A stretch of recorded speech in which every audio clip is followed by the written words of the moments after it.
Bonjour à toutes, bonjour à tous, et bienvenue pour une nouvelle vidéo d'histoire qui va porter cette fois sur le passage de la 4ème République à la 5ème République en France.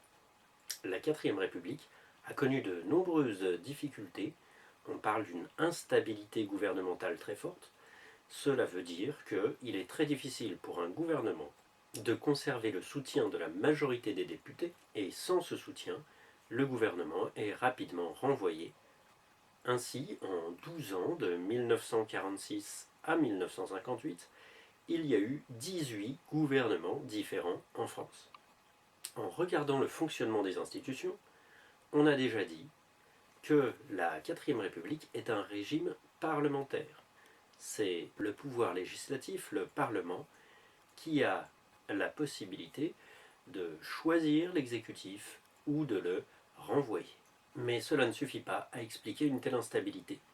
Il faut observer aussi le contexte. D'abord, cette constitution de la 4ème République, qui a été adoptée par référendum, ne plaît pas et ne correspond pas du tout aux idées politiques de De Gaulle. De Gaulle est un personnage important à la Libération. Il a de nombreux électeurs, de nombreux soutiens.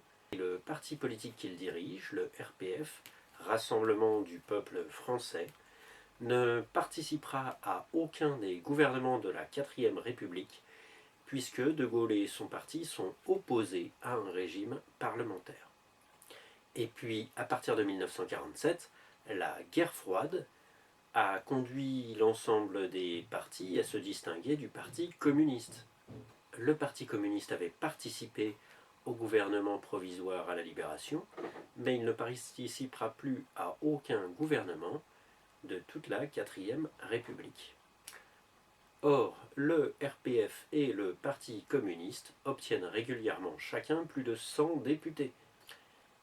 Il devient donc très difficile d'obtenir un accord des autres partis politiques qui soit suffisant pour obtenir le soutien de la majorité au Parlement.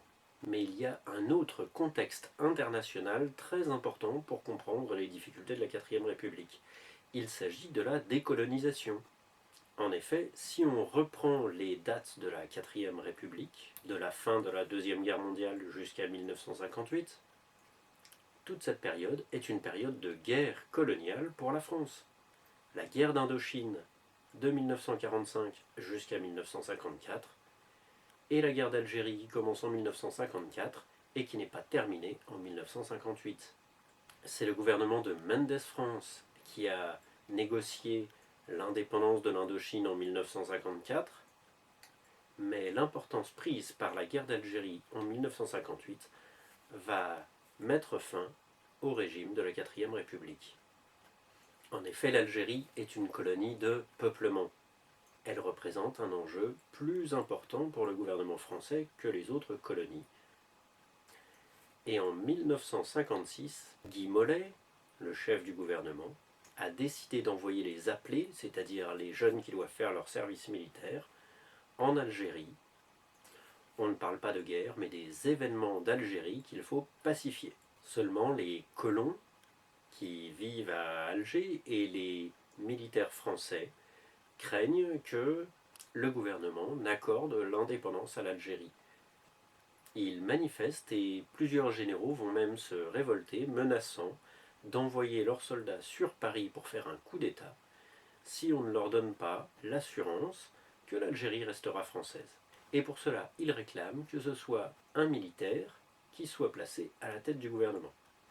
Le président de la République, pour éviter des risques d'affrontement ou une guerre civile, décide de consulter De Gaulle pour lui proposer de prendre la tête du gouvernement. De Gaulle accepte mais pose ses conditions. Il veut bien devenir le chef du gouvernement si on lui permet de faire adopter une nouvelle constitution. En pleine crise d'Algérie, les députés acceptent. Une nouvelle constitution est rédigée et elle sera adoptée par référendum. Ce sera la fin de la 4ème République en 1958. Merci pour votre attention et à bientôt pour une nouvelle vidéo. Au revoir.